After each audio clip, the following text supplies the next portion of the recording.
Hello and welcome to Star News Analysis, a special live bulletin by the Daily Star on the 2026 national election, which concluded just a few hours ago. You can watch us live on the Daily Star's Facebook page and YouTube channel. I'm Naziba Bashar, bringing you the latest developments from the Daily Star website. Let's begin with a look at the key election updates we have so far. We have the vote counting begins in the 13th national election. Yunus hails most peaceful and festive election as voting ends. Chief advisor thanks voters, the Election Commission, and security forces. Meanwhile, the 11-party alliance alleges widespread poll irregularities. Delegation submits complaints to the Election Commission. In other news, the U.S. says Bangladesh-Nepal elections offer new opportunities for engagement in South Asia. If we begin with the 13th national election vote counting, so far the updates we have, what we need to know is voting ended across 299 constituencies across Bangladesh. Tariq Rahman calls for timely results amid reports of irregularities. Jamaat Amir alleges fake voting attempts across the country. EU chief observer hails Bangladesh polls as big day for democracy.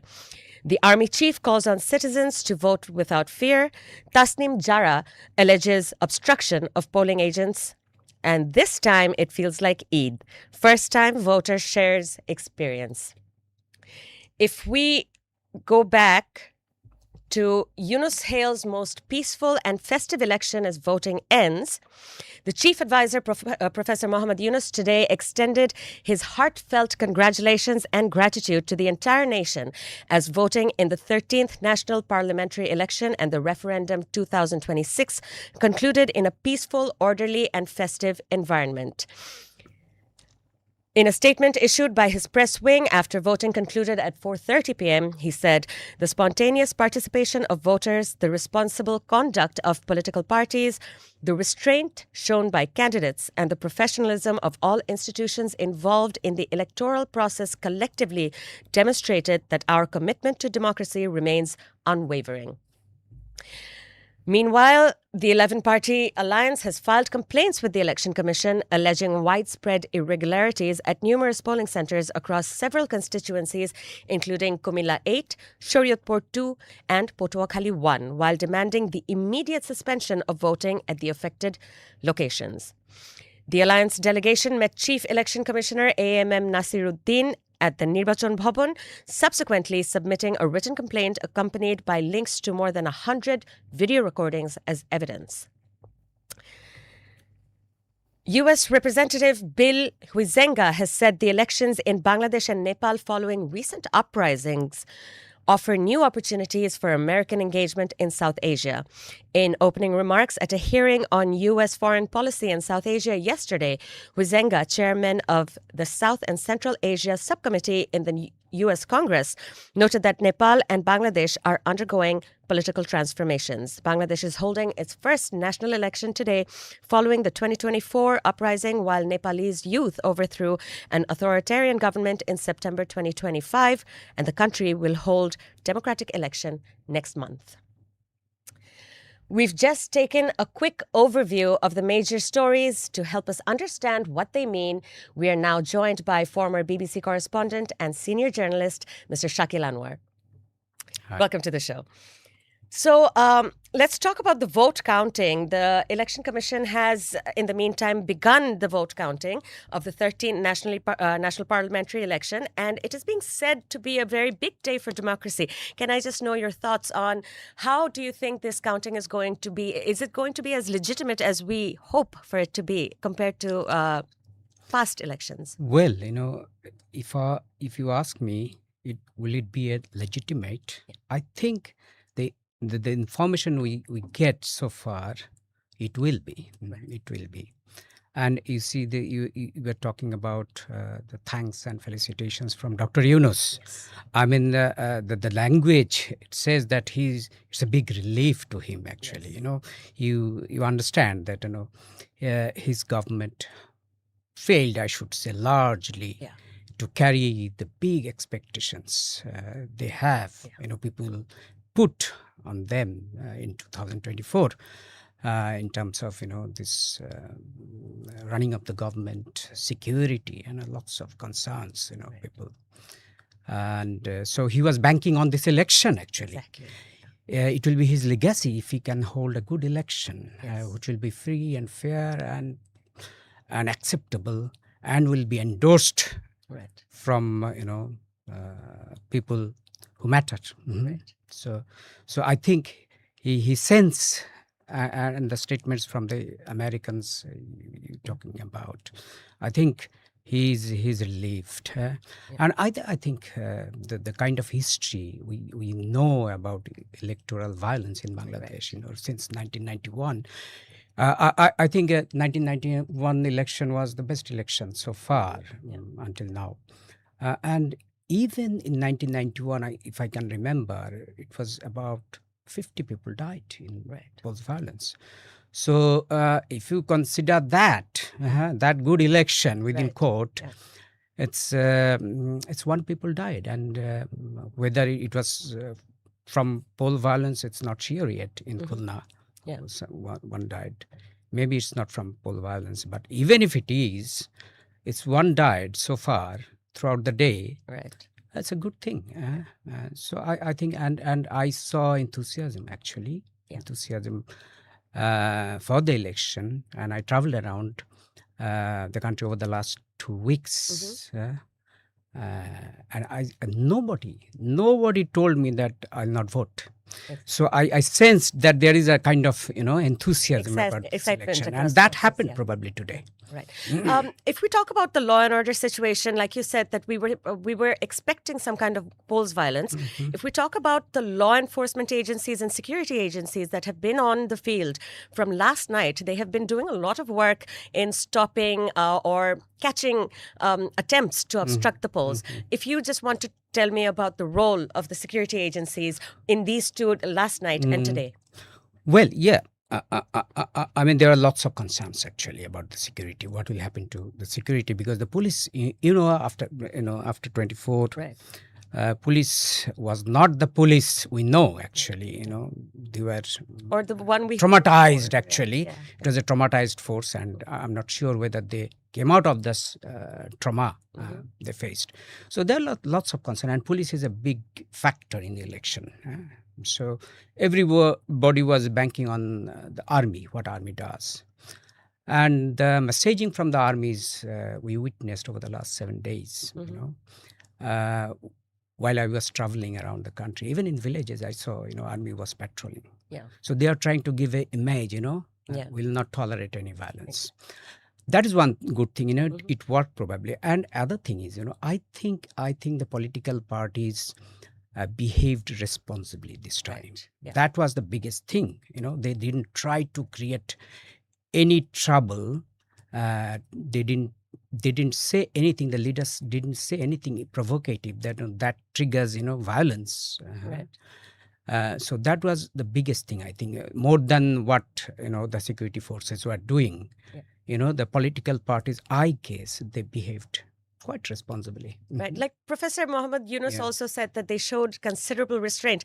Do you think that is because they were actually, contrary to a lot of people's beliefs, all of these parties actually really wanted the election to occur? I believed.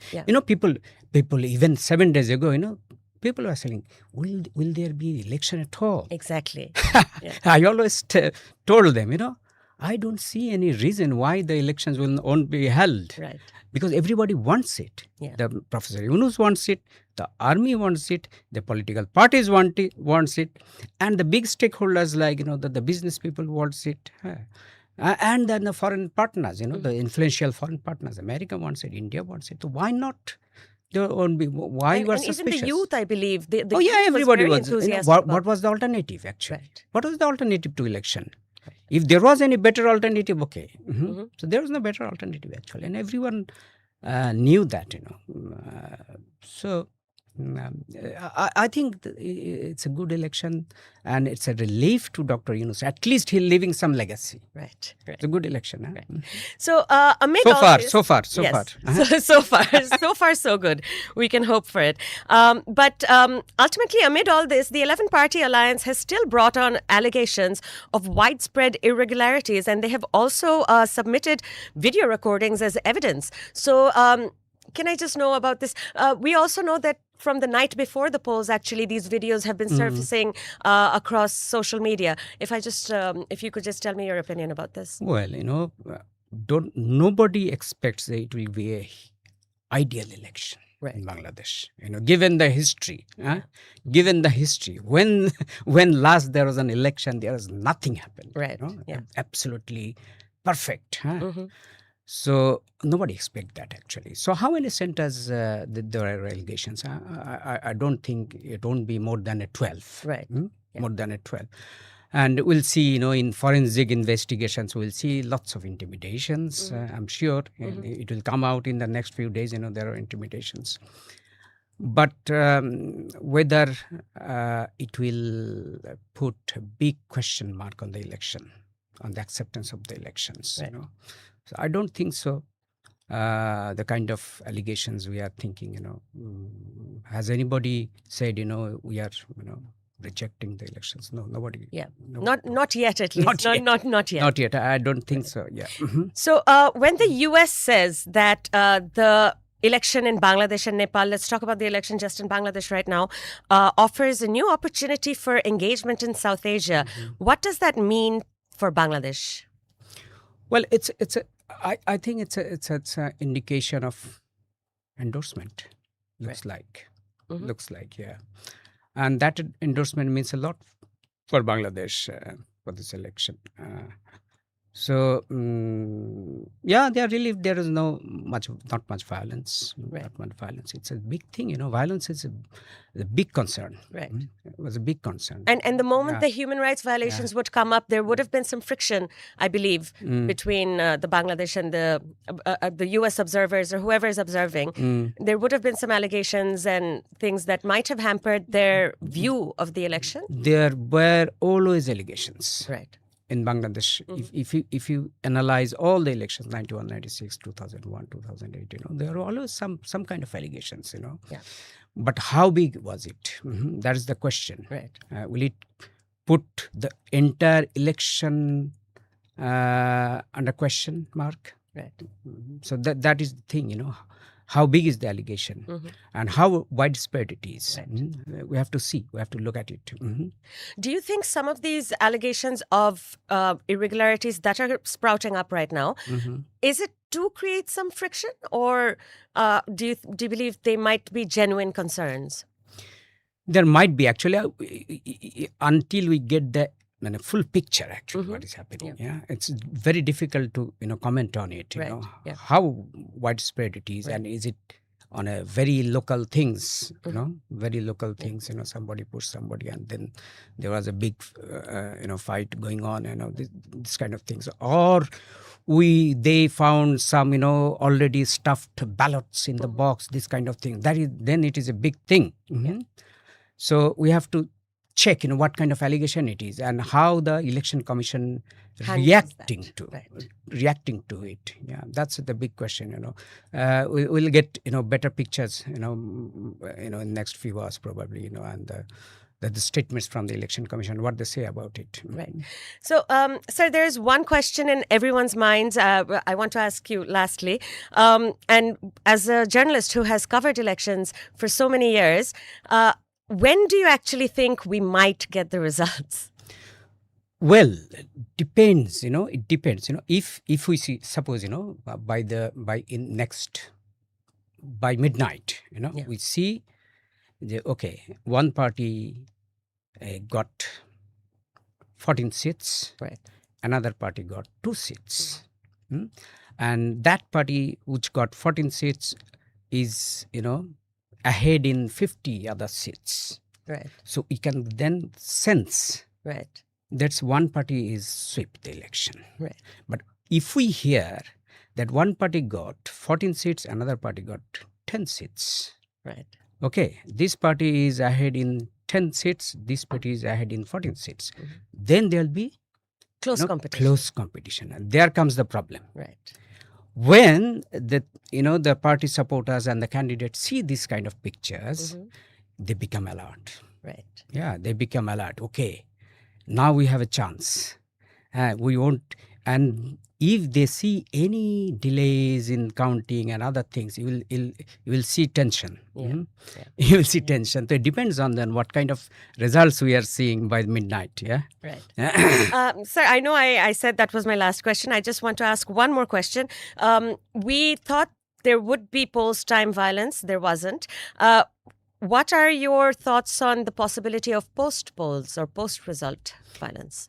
Well, that depends. Again, Yeah. if one party thinks that we were there, but we were stopped by somebody or some quarters or something, then there's a real problem. Right. But if it is 50 versus 10 or 15, then there will be kind of resignation. Yeah, okay. Right. We couldn't do it, And the biggest question is now, that is the biggest question in all the elections in Bangladesh, whether the party, conceding defeats. So that is the big question. Whether they will accept it. Right. Right. Yeah. So all we can couldn't do right it. now is just hope for the best. Yeah. It's a big question. Whether, but the statements we got over the last 2 days from the leaders, it seems that they are ready to accept. Right. Even the Jamaat Allege today, this morning, when he was casting his votes, journalist asked whether he will accept the results. Yeah, he said that we will. If everything goes fairly, we will accept we it. will accept. Right. Thank you so much, Mr. Shakil, for being with us today. Thank you. Viewers, we will continue to monitor developments throughout the night and bring you verified, up-to-the-minute information as it unfolds. Stay tuned to the Daily Star for more live updates on the election. See you again shortly.